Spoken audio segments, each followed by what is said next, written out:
Imam Syafi'i ini cerita nyata. Imam Syafi'i itu dulu ketika ngaji masih muda itu nggak suka sama guru yang kaya. Kebetulan dia punya guru miskin terus. Namanya Sufyan As-Tsauri, itu miskinnya Masya Allah. Sufyan bin Uyainah juga miskin. Jadi dia miskin, punya guru miskin terus. Sehingga idolanya ya sama guru-guru yang miskin. Suatu saat guru-guru ini menyarankan dia ngaji Imam Malik. Imam Malik itu kaya raya. Itu babutnya Imam Malik kalau diinjek itu mata kakinya tidak kelihatan saking halusnya. Kalah Indonesia lah kalah. Imam Malik tuh gaya. Kalau ngaji di kursi tinggi terus pakai bukhur itu, pakai dupa Arab yang mahal. Pokoknya mewah kali Imam Malik.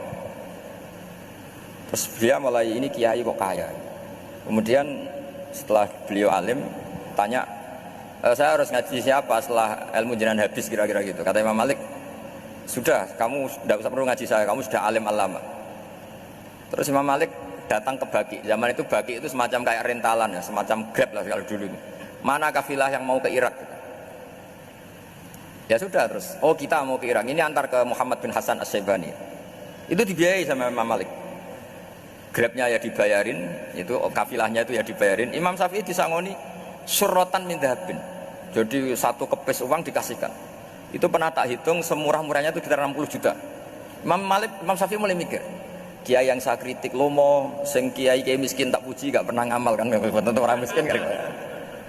Setelah datang ke Muhammad bin Hasan As-Syaibani, beliau itu pakar usul fikih, muridnya Abu Hanifah. Beliau al-usuli, pakar usul fikih. Itu Muhammad bin Hasan As-Syaibani itu kalau ngitung emas, itu di ruang tamu. Uangnya miliaran, emasnya banyak. Dari kota ini dipindah ke kota ini, emas kalau ngitung di ruang tamu. Bukan di kamar, di ruang tamu. Imam Syafi'i tambah kaget. Imam Malik kayak gitu sudah saya soal, malah ini kaya raya. Setelah Imam Syafi'i kelihatan kaget, digojlek sama Muhammad bin Hasan As-Syaibani karena beliau senior. Atajabu min hadza, kamu aneh melihat ini? Iya. Kenapa? Ulama kok kaya raya. Terus kata Muhammad bin Hasan, ya sudah, uang ini tak kasihkan orang-orang fasik, binti gue demenan, gue nyabu, gue macam-macam.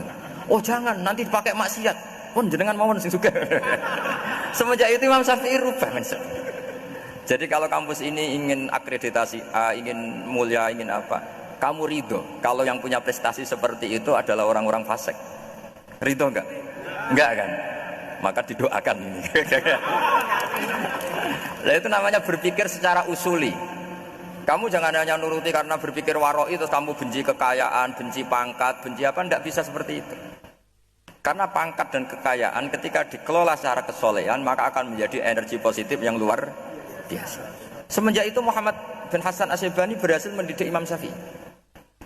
Sampai akhirnya keterusan Imam Syafi'i berpendapat kalau orang Islam bisa bikin rumah tingkat kok punya rumah reot itu haram. Akhirnya keterusan. Kalau bisa jadi bupati kok jadi ketua RT juga haram.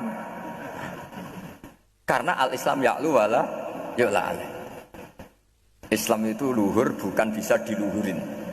Sehingga rata-rata orang Syafi'iyah termasuk kiai-kiai Indonesia itu rata-rata ya agak-agak politikus. Ya agak-agak kedonyan, mungkin sebagian kedonyan tenan gitu.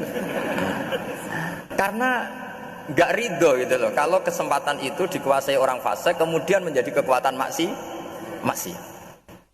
Coba kalau bupati itu orang yang fasik, kemudian programnya supaya rakyat seneng semalaman dangdutan yang purno misalnya, supaya rakyat seneng dibolehkan dugem, dibolehkan judi. Tapi kalau yang jabat orang soleh kan ada beberapa perda yang menolak penyakit apa? Masyarakat. Jadi kamu jangan melihat bahwa kepangkatan ini hanya sebagai alat korupsi, alat otoriter, enggak. Asal kena orang soleh, maka ini menjadi energi kesolehan atau energi positif.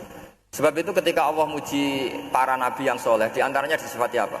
Faqad ataina ala Ibrahim al-kitab wal hikmata, terus ayat wa atainahum mulkan azim. Dan Nabi Ibrahim dan keluarganya tak kasih kerajaan yang besar. Nah sekarang masih banyak orang yang cara pandang ngapain bikin unisula yang megah, ngapain berambisi punya akreditasi A dan sebagainya. Menyoal seperti itu salah secara usul fikih. Karena secara usul fikih kesempatan yang baik tentu harus diperjuangkan oleh orang-orang yang soleh. Karena ini supaya jadi otoritas yang positif. Itu dulu ada latihannya. Jadi orang dulu itu gampang sekali ketika milih miskin ditanya, kenapa miskin? Saya ingin hisab saya ringan. Tapi ketika mereka kaya yang soleh, supaya harta ini tidak dipakai orang yang nanti dipakai maksiat. Kita misalnya orang soleh kok mau pangkat, karena kita ada ridho, kepangkatan itu dipegang orang maksiat, kemudian menjadi energi maksiat. Begitu juga seterusnya.